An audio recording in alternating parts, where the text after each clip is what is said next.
let's look at one thing on a small company about compensation and development. When you go through and compare what you want to do, and compensation, there's a whole series of different things, but we're talking about a small company here. We're talking about a brand new company that you're going to be involved with. That being said, you want to do what we call a market basket comparison. Go shopping and see what comparable jobs are in there. If you're going to have a small retail store where you sell clothing, go find out what your competitors are paying their people. You want to be competitive in the market so that way your person doesn't get lured away from something as simple as money. So make certain that you are in the market for comparable jobs. Create your own, what we call a market basket. Typically in a market basket, you're going to take 5 or 6 people that the companies that have comparable jobs and sit down there and use them to measure where you're at in the process. So if they're paying $12 an hour, you're going to pay $12 an hour, maybe $12.50 or $13. If they're paying $15, pay something comparable an hour.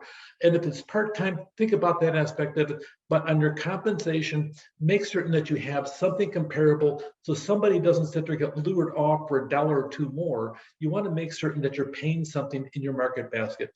If there's benefits, make sure you're doing that as well. Benefits could be huge. By the time you're done, we're talking about $35 an hour, really in compensation, of which your benefits really end up being a third of that. So if you're going to end up paying benefits, and that really kicks in, it depends where you're at, but about after 24 hours of work, you need to start addressing the issue of, are you going to pay benefits or not? So if they're part-time, you're fine. As soon as you cross that magic threshold underneath Obamacare, $24, then you have to start considering benefit aspect of it. Onboarding, you want to make certain when you hire a new employee, it's called onboarding. When you sit there, bring them in, familiarize them, spend time making certain that they know what you're doing, what your goal is. Spend time with them and make certain that they're not in the dark about what you're doing in the process. Have an orientation.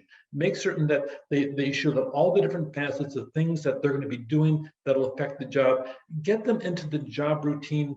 So on Monday, Wednesday, Friday, we do this. We ship everything on Tuesday, Thursday, Saturday. So here's what we do. So you have those kind of dialogues, give them the idea and make them comfortable, not just the first day, but then touch base again the second or third time to come in.